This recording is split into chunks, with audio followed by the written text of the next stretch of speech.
Hello दोस्तों, कैसे हैं आप लोग। दोस्तों आज मैं केमिस्ट्री के कुछ ऐसे टॉपिक्स लाया हूँ।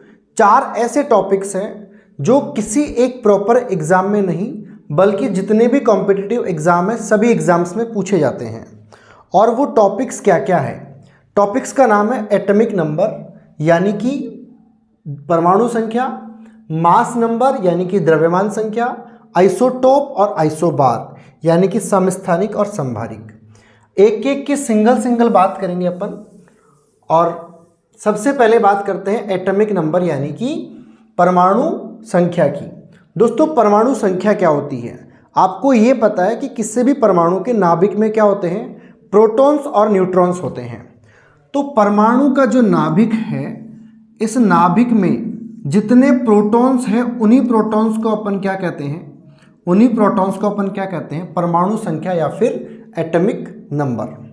दूसरी बात, प्रोटॉन का आवेश एक इलेक्ट्रॉन के बराबर होता है, या मैं ऐसे कह सकता हूं प्रोटॉन का आवेश होता है +1 और इलेक्ट्रॉन का आवेश होता है -1। तो जब +1 और -1 बराबर हो जाएंगे तो एज ए रिजल्ट परमाणु क्या हो जाएगा, उदासीन हो जाएगा। आप ये कह सकते हो कि जनरली सामान्यतः जितने भी परमाणु होते हैं वो कैसे होते हैं, उदासीन होते हैं। और क्यों होते हैं, क्योंकि उनके पास प्रोटॉन और इलेक्ट्रॉनों की संख्या कैसी होती है, इक्वल यानी कि समान होती है। बात करें न्यूट्रॉन पे कोई चार्ज नहीं होता, वो अपन जानते हैं, है ना। परमाणु संख्या Z, परमाणु संख्या क्या Z प्रोटॉनों की संख्या या फिर परमाणु में इलेक्ट्रॉनों की संख्या के बराबर होती है। लेकिन कब, कौन से परमाणु में, उदासीन परमाणु में। क्योंकि दोस्तों आप ये जानते हो कि अगर किसी के ऊपर पॉजिटिव चार्ज है तो उस परमाणु ने अपने कुछ इलेक्ट्रॉन त्याग कर रखे हैं, किसी पर नेगेटिव चार्ज है यानी कि उसने कुछ इलेक्ट्रॉन कहीं से ग्रहण कर रखे हैं। तो अपन Z किसको बोल सकते हैं, number of protons in the nucleus या फिर number of electrons in neutral atom. तो ये है किसकी कहानी, एटॉमिक नंबर की यानी कि परमाणु संख्या की। अब बात करते हैं मास नंबर की। किसकी बात करते हैं, मास नंबर, जिसको हम क्या कह सकते हैं, द्रव्यमान संख्या कह सकते हैं। और ये द्रव्यमान संख्या क्या होती है मेरे प्यारे दोस्तों, द्रव्यमान संख्या का मतलब होता है प्रोटॉन और न्यूट्रॉनों की टोटल संख्या को अपन क्या कहते हैं, द्रव्यमान संख्या। इसको डिनोट करते हैं दोस्तों A से। तो A बराबर आप बोल सकते हो Z + N। यहाँ A क्या होता है, मास नंबर यानी कि परमाणु संख्या, Z होता है नंबर ऑफ प्रोटॉन्स और N क्या होता है, नंबर ऑफ न्यूट्रॉन्स। ठीक है। एक बात और आपको ध्यान रखनी है दोस्तों कि जो प्रोटॉन्स और न्यूट्रॉन्स होते हैं उनको कंबाइन फॉर्म में, उनको मिला करके क्या कहते हैं, उनको मिला करके कहते हैं न्यूक्लियॉन। तो हम ये कह सकते हैं A बराबर जो होता है वो किसके बराबर हो सकता है, A बराबर होता है न्यूक्लियॉन्स के। बहुत ज़्यादा इंपॉर्टेंट फैक्ट है दोस्तों, ये एग्जाम में पूछा जाता है कि न्यूक्लियॉन क्या होते हैं। तो क्या बताना है दोस्तों, न्यूक्लियॉन होते हैं परमाणु में प्रोटॉन और न्यूट्रॉन्स की संयुक्त अवस्था यानी कि कंबाइन स्टेट। और बात करें मास नंबर, A जो होता है ना दोस्तों वो किसके इक्वल होता है, Z + N के। यहां A क्या होता है, मास नंबर।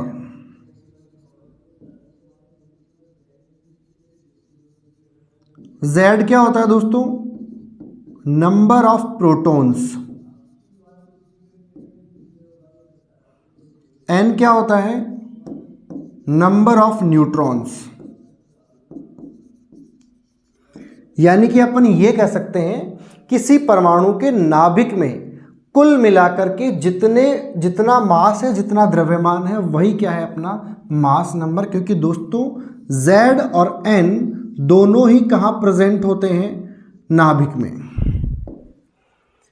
अब बात करते हैं दोस्तों इनके सिंबॉलिक फॉर्म की। इनका सिंबल क्या होता है, जब भी किसी एलिमेंट को लिखेंगे दोस्तों, किसी परमाणु को आप लिखोगे, छोटा कर दूं मैं ऐसे, ठीक है। जब भी किसी परमाणु को आप लिखोगे तो मान लो ये कोई परमाणु का क्या है, प्रतीक है, तत्व का प्रतीक मान लो क्या है, x है।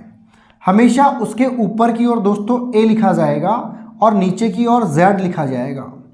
आप इसको ऐसे भी लिख सकते हो x z a, कुछ जगह इसको ऐसे भी लिख सकते हैं उल्टा बोल गया मैं, x a z या फिर x a z, कई प्रकार से लिखा जाता है। तो जो हमेशा ऊपर लिखा जाएगा वो a यानी कि मास नंबर होगा, जो नीचे लिखा जाएगा वो z यानी कि एटॉमिक नंबर होगा। ठीक है, अब बात करते हैं किसकी, कि सही कौन सा है। तीनों ही स्टेप सही है दोस्तों, सिंबल सही से लिखे हुए हैं, आपको प्रतीक ध्यान रखना है। जैसे कि एग्जाम्पल की बात करें 6C12 है, तो यहाँ पर 12 क्या है दोस्तों, यहाँ पर 12 है इसका मास नंबर और ये 6 क्या है, इसका एटॉमिक नंबर। अब दोस्तों यहाँ से एग्जाम में क्वेश्चन पूछा जाता है कि इस कार्बन में नंबर ऑफ इलेक्ट्रॉन्स बताओ।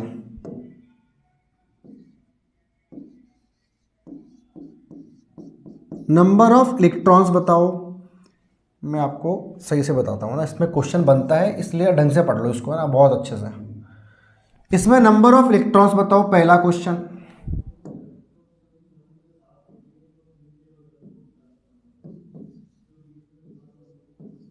दूसरा बताओ नंबर ऑफ प्रोटॉन्स। तीसरा बताओ number of neutrons.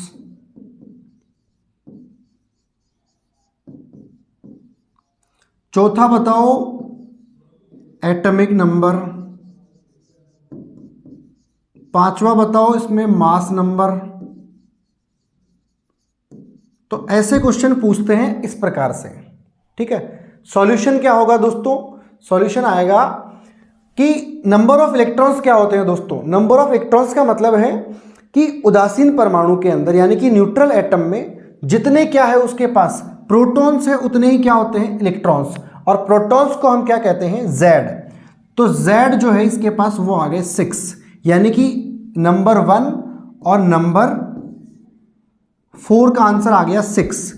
Atomic number और नंबर ऑफ इलेक्ट्रॉन्स तो हो गए 6। अब बात करते हैं नंबर ऑफ प्रोटॉन्स की। तो प्रोटॉन्स भी 6 ही आएगा क्योंकि जितने प्रोटॉन्स होते हैं उसी को अपन क्या बोलते हैं, एटॉमिक नंबर बोलते हैं। नंबर ऑफ प्रोटॉन्स यानी 2 का आंसर भी सेम आ गया। नंबर ऑफ इलेक्ट्रॉन्स की बात करें तो वो भी 6 आएगा क्योंकि हम जानते हैं न्यूट्रल एटम यानी कि उदासीन परमाणु के अंदर इलेक्ट्रॉन और प्रोटॉन्स कैसे होते हैं, इक्वल होते हैं। तो नंबर 1 का आंसर भी यही आ गया है ना। अब बात करते हैं फॉर्मूला की। A इक्वल्स टू होता है Z प्लस N। आपको N भी पता है, A भी पता है, आपको Z पता है, A पता है, आपको N फाइंड करना है। N मतलब नंबर ऑफ न्यूट्रॉन्स। तो N बराबर क्या बन जाएगा, A माइनस Z। N बराबर क्या बन जाएगा, A माइनस Z। तो N कैसे निकालोगे, A यानी कि मास नंबर जो है अपना 12, Z जो है 6, तो नंबर ऑफ न्यूट्रॉन्स कितने हो जाएंगे दोस्तों, इसके पास 6 नंबर ऑफ न्यूट्रॉन्स हो जाएंगे। और एग्जाम्पल की बात करें, मान लो आपके पास आ गया 1H1 ऐसा लिखा हुआ आ गया मान लो, तो इसमें क्या क्या निकालना है आपको, number of electrons, number of protons, number of neutrons, mass number, atomic number. ठीक है, ये जो 1H1 है इसमें आपको 5 बातें निकालनी है, electrons, protons, neutrons, mass number और एटॉमिक नंबर। दोस्तों सबसे पहले बात करते हैं एटॉमिक नंबर की। मैंने कहा जो ऊपर होता है वो एटॉमिक नंबर है यानी कि 1 है। Z की बात करते हैं, जो नीचे होता है वही Z होता है और न्यूट्रल एटम के अंदर वही इलेक्ट्रॉन्स होते हैं। तो इलेक्ट्रॉन्स भी कितने होंगे इसमें, 1। प्रोटॉन्स भी 1 होंगे क्योंकि जो Z होता है वही क्या होता है, P होता है। अब बात करें नंबर ऑफ न्यूट्रॉन्स की, तो न्यूट्रॉन्स के लिए A माइनस क्या लगा देते हैं, Z। तो A कितना है इसके पास, 1, और Z भी कितना है, 1, यानी कि इसके पास नंबर ऑफ न्यूट्रॉन्स कितने हो गए, 0। ये इंपॉर्टेंट है। क्यों इंपॉर्टेंट है दोस्तों, आगे बताऊंगा जब हम पढ़ेंगे आइसोटोप और आइसोबार। ये 1H1 जो होता है दोस्तों, ये होता है ड्यूटेरियम, ट्राइटियम और प्रोटियम में से एक। बताओ कौन सा होता है, ये होता है दोस्तों प्रोटियम। हाइड्रोजन के 3 समस्थानिक यानी कि आइसोटॉप होते हैं, प्रोटियम, ड्यूटीरियम और ट्राइटियम। इनमें सबसे पहला कौन सा होता है? प्रोटियम। इसमें नंबर ऑफ न्यूट्रॉन्स होते हैं 0। तो एग्जाम में क्वेश्चन पूछ लेता है ड्यूटीरियम में न्यूट्रॉनों की संख्या कितनी होती है? 0। ठीक है, चलो एक बार आगे स्टेप्स बढ़ते हैं अपन। अब बात करते हैं दोस्तों किसकी? आइसोटॉप्स यानी कि समस्थानिक की। अब ये समस्थानिक क्या होते हैं दोस्तों? एक बात ध्यान रखना, इसी के नाम में इसका डेफिनेशन लिखी हुई है। एग्जाम में बच्चे कंफ्यूज होते हैं कि समस्थानिक और समबारिक क्या क्या होते हैं। दोस्तों समस्थानिक यानी कि जिनका स्थान कैसा हो, समान हो, उसको अपन क्या बोलेंगे? समस्थानिक। और जिनका स्थान अलग अलग हो, जिसका भार एक जैसा हो, उसको क्या बोलेंगे? समभारिक यानी कि आइसोबार। आइसोबार यानी कि भार, स्थान यानी कि टॉप। तो एक्चुअल में समस्थानिक वो होते हैं जिनका प्लेस, जिनकी पोजीशन टेबल में कैसी होती है? एक ही होती है, और ये एक ही एलिमेंट के होते हैं। देखो लिखा हुआ है, वे तत्व जिनकी परमाणु संख्या कैसी होती है? समान होती है, लेकिन जिनकी द्रव्यमान संख्या कैसी होती है? अलग अलग होती है, उसको अपन क्या कहते हैं? समस्थानिक। यानी कि आइसोटॉप वो होते हैं जिनकी Z तो कैसी होती है? सेम, और A क्या होता है? डिफरेंट होता है। A क्या होता है? डिफरेंट होता है। हाइड्रोजन के 3 समस्थानिक है, मैंने बताया आपको कौन कौन से हैं। प्रोटियम 1H1, इसका सिंबल 1H1 होता है। इसका सिंबल क्या होता है? अरे यार ये इरेजर क्यों नहीं आता इस पे? 1H1 होता है। दूसरा होता है ड्यूटीरियम, सिंबल होता है 1H2। तीसरा सिंबल है ट्रिटियम, जिसका सिंबल होता है 1H3। आप दोस्तों को होमवर्क ये करना है आपको कि हाइड्रोजन की जो तीनों समस्थानिक है 1H1, 1H2, 1H3, इनमें कितने कितने इलेक्ट्रॉन्स हैं, कितने कितने प्रोटॉन्स हैं, कितने कितने न्यूट्रॉन्स हैं, क्या इनका एटॉमिक नंबर है, क्या इनका मास नंबर है, ये आपको निकाल के मुझे बताना है।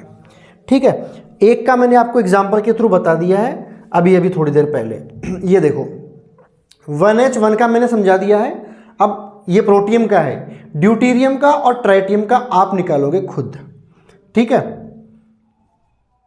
चलो नेक्स्ट है अपने पास दोस्तों, ये मैंने डायग्राम के थ्रू बताया है कि हाइड्रोजन के 3 आइसोटॉप, प्रोटियम, ड्यूटीरियम और ट्राइटियम। फिर बात करते हैं समबारिक यानी कि आइसोबार की। दोस्तों आइसोबार क्या होते हैं? मैंने पहले भी समझाया आपको कि आइसोबार का मतलब है कि जिनकी पोजीशन तो अलग अलग होती है बट जिनके ए सेम होते हैं, यानी कि मास नंबर सेम होता है।